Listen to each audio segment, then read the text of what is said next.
안녕하십니까 성도 여러분. 지난 한 주간 잘 지내셨습니까? 사랑합니다. 축복합니다. 오늘 우리가 함께 은혜 받을 말씀은 마가복음 1장 4절로 5절 말씀입니다. 제가 말씀을 봉독하겠습니다. 세례 요한이 이르러 광야에서 죄 사함을 받게 하는 회개의 세례를 전파하니 온 유대 지방과 예루살렘 사람이 다 나아가 자기 죄를 자복하고 요단강에서 그에게 세례를 받았더라. 아멘. 자, 사람들은 부자 되기를 원합니다. 또 유명해지기를 원합니다. 그리고 건강하고 예뻐지기를 원합니다. 자식 잘 되기를 원합니다. 그리고 원하는 것이 이루어지면 복 받았다고 얘기합니다. 그렇습니다. 그것이 분명히 축복의 한 조건이 됩니다. 그러나 필요 조건은 되지만 그것이 충분 조건은 아닙니다. 부자도 행복하지 못한 사람이 태반입니다. 유명해도 행복하지 못한 사람이 많습니다. 자식이 잘 되고 성공해도 행복하지 못한 사람 많습니다. 건강하고 예뻐도 행복하지 못한 사람 많습니다. 자, 이런 것들을 가지고 있음에도 불구하고 행복하지 못하는 까닭이 무엇일까요? 그런 것들이 우리 삶의 모든 것을 채워주는 것은 아니기 때문입니다. 남편이 평범한 셀러리맨이었을 때 돈벼락 한번 맞아봤으면 좋겠다고 생각하는 여자가 있었습니다. 그런데 이 여자가 돈벼락을 맞았습니다. 남편이 사업을 시작했는데 대박이 터졌습니다. 남편이 아내에게 생일 선물이라고 주는데 5천만 원짜리 골프 회원권을 주었습니다. 기본이 이 정도 수준이라면 이 여자는 세상에서 제일 행복한 사람이 되어야 합니다. 그런데 지금 이 여자는 행복하지 않습니다. 남편이 옛날 같지 않기 때문입니다. 돈은 넘치는데 대신 부부의 사랑을 잃어버렸습니다. 예전에는 돈이 없어 사는 것이 불편했는데 지금은 마음이 괴로워서 못 살겠다는 것입니다. 사람은 참 어리석습니다. 그리고 미련합니다. 자기를 행복하게 해줄 것이 무엇인지를 모르고 있습니다. 깨닫지 못하는 까닭이죠. 자, 이 복음서에도 예수님을 만나러 온 많은 사람들의 얘기가 기록되어 있습니다. 여기 보면 갈릴리 바다에서 고기 잡이하는 가난한 어부들, 그리고 귀신 들린 사람들, 각색 병든 자들, 문둥병자, 이런 사람들이 예수님을 찾아왔습니다. 이들은 정말로 큰 문제를 갖고 있는 사람들이죠. 그런데 예수님께서 이들의 모든 문제들을 해결해 주셨습니다. 그렇다고 이들이 행복해졌을까요? 아닙니다. 병에서 고침받았지만 또 다른 병에 걸릴 수도 있고, 또 귀신에서 벗어났지만 또 일곱 귀신이 찾아올 수도 있기 때문인 것입니다. 저는 그런 경우를 많이 봅니다. 병들어 아픈 사람이 오직 한 가지 소원이 있다면 건강해져서 아프지 않게 되는 것입니다. 그런데 병을 고침받은 후에 그가 정말 행복하게 됐을까요? 여전히 고통을 안고 사는 것을 보게 됩니다. 고통의 문제가 병에서 다른 것으로 변했을 뿐입니다. 예수님을 만나야 할 목적이 우리가 처한 그런 고통의 문제를 해결받는 것, 그것으로 끝나서는 안 됩니다. 많은 사람들이 이 수준에 머물러 있기 때문에 주님을 만난 진정한 축복을 누리지 못합니다. 우리가 처한 현실의 문제를 해결받는 것은 예수님이 우리에게 주신 복 중에 아주 지극히 작은 복에 불과합니다. 물론 예수님은 우리가 처한 현실의 문제를 해결해 주십니다. 복음서에 나온 모든 사람들 분명히 예수님으로부터 문제 해결을 받았습니다. 그러나 더 중요한 것이 있습니다. 더 근원적이고 본질적인 것이 있습니다. 우리가 원하는 것 이상으로 주고 싶은 것이 우리 주님에게 있다는 것입니다. 세례 요한은 주님을 만나면 주님으로부터 두 가지를 받을 수 있다라고 말씀합니다. 첫째는 4절에서 죄사함을 받게 하는 회개의 세례를 받으라. 또 하나는 8절에서 말씀하는 성령 세례입니다. 자, 예수 믿으면서 죄사함과 성령 세례를 받지 못한다면 그것은 예수님이 주신 가장 귀한 선물, 축복을 받지 못한 것입니다. 이 두 가지를 받지 못하면 껍데기 신앙이 됩니다. 알맹이 신앙이 되려면 반드시 주님이 주시는 죄사함과 성령 세례를 받아야 합니다. 죄사함은 죄를 용서받는 것입니다. 죄로부터 해방되는 것입니다. 죄로부터 해방이 얼마나 놀라운 축복인지 아십니까? 죄로부터 저주가 왔습니다.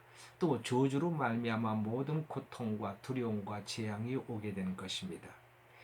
그러므로 죄로부터의 해방은 저주로부터의 해방을 의미하는 것이요. 또 저주로부터의 해방은 고통과 두려움과 재앙으로부터의 해방을 의미하는 것입니다.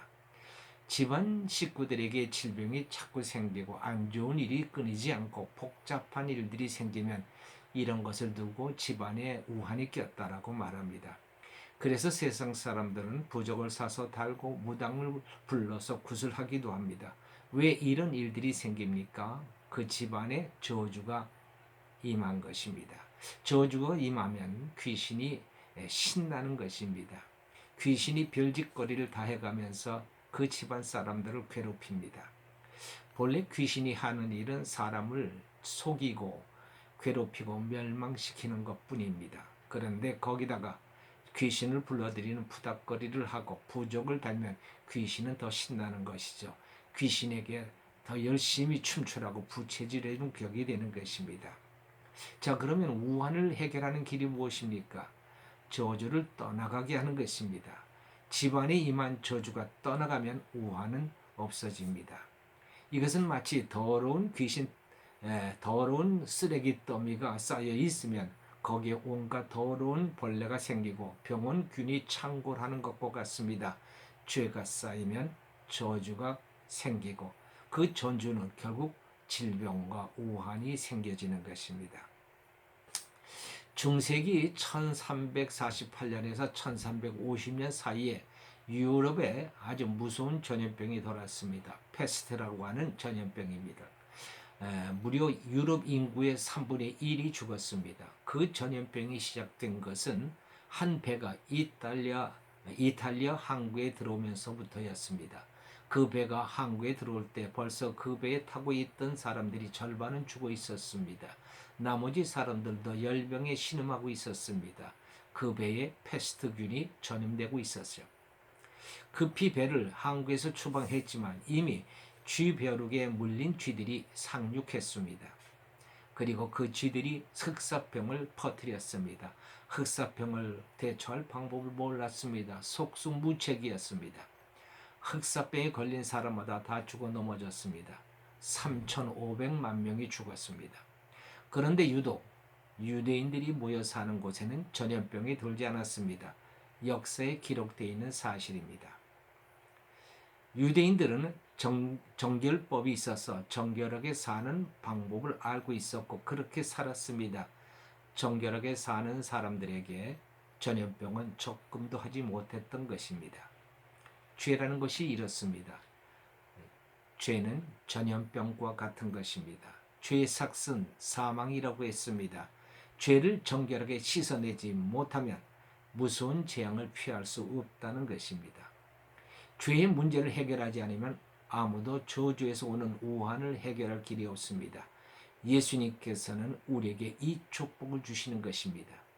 죄사함의 축복, 이것이야말로 우리 죄인된 인간이 받아야 할 최고의 선물인 것입니다. 소나기가 한번 지나가면 거리가 깨끗해집니다.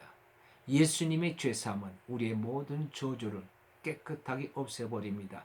한마디로 우환을 날려버리는 것입니다. 천국 갈 하나님의 사람들이 이 땅에서 저주의 삶을 살아서 되겠습니까? 천국 백성은 이 땅에서도 천국을 살아야 합니다. 그 천국을 누가 누릴 수 있습니까? 나의 죄를 자복하고 회개하는 자가 저주에서 해방되어 천국을 누릴 수 있는 것입니다. 요한일서 1장 9절에서 만일 우리가 죄를 자백하면 저는 미쁘시고 의로우사 우리 죄를 사하시며 모든 불의에서 우리를 깨끗게 하실 것이라고 말씀하셨습니다. 우리 천국 백성은 의인이며 죄인입니다. 의인이라는 말은 예수 그리스도를 믿음으로 말미암아 죄 사함을 받아 천국 가게 된 사람들을 뜻하는 것이고, 죄인이라는 말은 세상에서 죄를 지을 수밖에 없는 육신을 가진 인간이라는 뜻입니다. 그러므로 세상 살아가는 동안 우리는 죄를 지을 때마다 우리 죄를 자복하고 회개해야 합니다. 깨끗한 영혼을 가지고 살아야 합니다. 어떤 머리 좋은 사람들은 상습적으로 죄짓고 회개합니다. 이런 사람의 죄를 고범죄라고 합니다. 뻔히 죄인 줄 알고 죄를 짓는 것입니다. 이런 사람은 어느 날 하나님이 징계하십니다. 히브리서 12장 5절에서 내 아들아 주의 징계하심을 경히 여기지 말며 그에게 꾸지름은 받을 때에 낙심하지 말라. 주께서 그 사랑하시는 자를 징계하시고 그의 받으시는 아들마다 채찍질하심이라 하셨습니다. 죄 지을 수밖에 없는 육신을 가지고 살지만 죄가 얼마나 무서운 줄을 알아야 합니다. 내가 죄 지을 때마다 내가 예수님을 십자가에 못 박고 있다는 사실을 깨달아 알아야 하는 것입니다. 회개하는 심령은 복된 사람입니다. 마음이 강팍한 사람은 회개가 안 됩니다. 내 마음에 죄가 생각날 때 지체하지 말고 회개하는 분들이 되십시오. 시편 34편 18절에서 여호와는 마음이 상한 자에게 가까이 하시고 중심에 통회하는 자를 구원하시는도다 하셨습니다. 그렇습니다. 죄를 지으면 마음이 아픕니다. 마음이 괴롭습니다. 이런 마음이 상한 자에게 우리 하나님은 가까이 하신다고 하셨습니다. 또한 중심이 통회하는 자, 그렇습니다. 내 죄를 하나님 앞에 진실한 마음으로 회개하는 자, 그런 자를 하나님께서 구원하신다 하셨습니다. 그 죄를 용서하시고 죄사함의 은총을 베풀어 주시는 것입니다. 기도하십시다. 할렐루야. 하나님 아버지 감사합니다. 우리 예수님께서는 우리 죄의 문제를 해결하시기 이 땅에 오셨습니다. 그리고 십자가에 못 박혀 죽으셨습니다. 우리 모든 죄를 해결하시고 우리에게 죄사함을 주심으로 말미암아 죄가 주는 모든 형벌과 저주와 심판을 벗어나게 하시기 위해서 우리 예수님께서 우리를 찾아오셨습니다. 하나님이 우리에게 주실 수 있는 가장 큰 복은 바로 예수 그리스도를 통해 주시는 세사함의 은총인 줄 믿사오니, 주여, 우리가 죄를 지을 때마다 정말 그 죄를 지은 자신을 보면서 괴로워하며 하나님 앞에 통회하는 마음으로 하나님 앞에 회개하는 자들 되게 하여 주옵소서. 그리할 때 하나님께서는 우리 죄를 사하실 뿐만 아니라 우리에게 놀라우신 하나님의 은혜로 충만하게 하시고 성령으로 충만함을 베풀어 주시는 놀라운 은총이 있는 줄로 믿습니다. 그리하여 우리가 이 땅에서도 죄에 묶여 사는 자가 아니라 죄를 이기고 죄로부터 자유함을 얻으며 하나님이 주시는 놀라운 은혜와 복을 누리며 살아가는 저희들 모두가 되게 인도해 주시옵소서. 감사하고 우리 주 예수 그리스도의 이름으로 기도하옵나이다. 아멘.